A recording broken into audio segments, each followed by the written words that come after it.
Now on ARU 24 for the latest news and headlines, it's Newslink.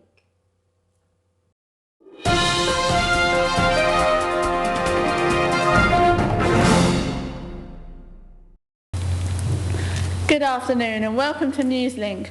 I'm Cheryl Moxham and here are today's headlines. V Festival and other community events closed this year. Swine flu increasing in level.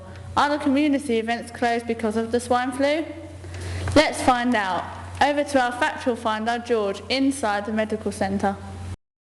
From Egypt's order that all 300,000 pigs in the country be slaughtered, to travel bans, banning kissing and cancelling flights to and from Mexico, the order is taking action in an attempt to avoid the contamination of Alert Level 5, swine flu pandemic. Egypt's ordered all the pigs to be slaughtered even though there hasn't been a single case of swine flu there. Britain, with only 5 cases of infection, is trying to buy 32 million masks in an attempt to avoid spread and further contamination of the disease. And in the United States, President Barack Obama said more of the country's 132,000 schools may have to be shut. At airports from South Korea, Greece and Japan and Turkey, thermal cameras have been trained on airline passengers to see if there are any feverish. And in Lebanon, the traditional Arab peck on the cheek greeting is being discouraged, even though no one has come down with the virus there. Circulating rumours say there shall be a ban on flights to and from Mexico, America and Canada. However, this is not true, but the government has been advising passengers to avoid close contact with those already infected by the disease. Thanks George for the information. Now let's hear two sides of the argument with Luke Brown, Becky Love and Danielle Pearce. The recent outbreak of swine flu has left the general public scared and frightened. Thus, the government have today revealed plans to cancel all significant public gatherings in the next few months.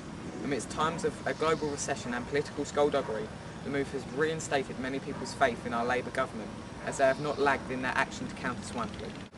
Here's Becky with more information. The World Health Organisation used in their statement that all of humanity are at risk. We need to take action and protect ourselves from this pandemic. Cancelling all large festivals, European sporting events and international flights is the safest way to prevent the spread of infection. Failure to listen to the formal warnings could be fatal. This is for your own safety. Back to Luke. It is imperative that we stand together as a country and act to prevent similar deaths occurring in our homeland. These new measures could do just that, and in the long run are rather painless to the general population. As for those who still wish to frequent these public events, they have to ask themselves the following question. What's more important, seeing the killers at the V Festival or minimising the risk of swine flu which can affect your friends, family and yourself?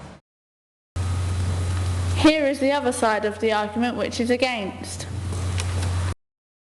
We, as a party, would like to bring to light reasons of opposing the government's propositions. Members of the public are in agreement with our negative opinion. Taking such a drastic step will only cause panic among the public, as it indicates a serious problem. It contradicts what the government is saying, that we shouldn't be worrying about this flu. The music festivals and these big international events are more important to you. You don't mind the risk of catching swine flu? Well, I mind the risk catching it, but I don't think it's right to do that. We understand and appreciate that we should stay cautious of this disease, but as of yet we do not have enough evidence to suggest the risk is as great as to sacrifice such popular events. Results from our survey show that 78% of those interviewed agree that the benefit of attending these public events outweighs the risk of catching swine flu. We would like the government to take note of this objection and consider the disadvantage of its proposition before making any further developments. Here, live in the studio, we have Luke Brown and Denise Fosu. Luke is representing the argument for, and Denise is here for against. Afternoon, Luke. So if it was up to you, would you close the events or ignore the flu and carry on? I feel it is of paramount importance to close these events, now potential death traps. This stance is not only taken by myself, however. Yesterday we spoke to an experienced nurse who stated how it was necessary to impose the precaution, and I think the majority agree with her. We cannot afford to gamble with public health. Okay. How about you, Denise? What's your view? Well, personally, I think not. From recent surveys, the public has agreed with us that what the government is saying is completely preposterous. I agree. We're a developed country, and the government themselves said that if the pig flu does, develop here, we'll be able to stop it, and we're well prepared. The government will also have a major problem on their hands if they do this.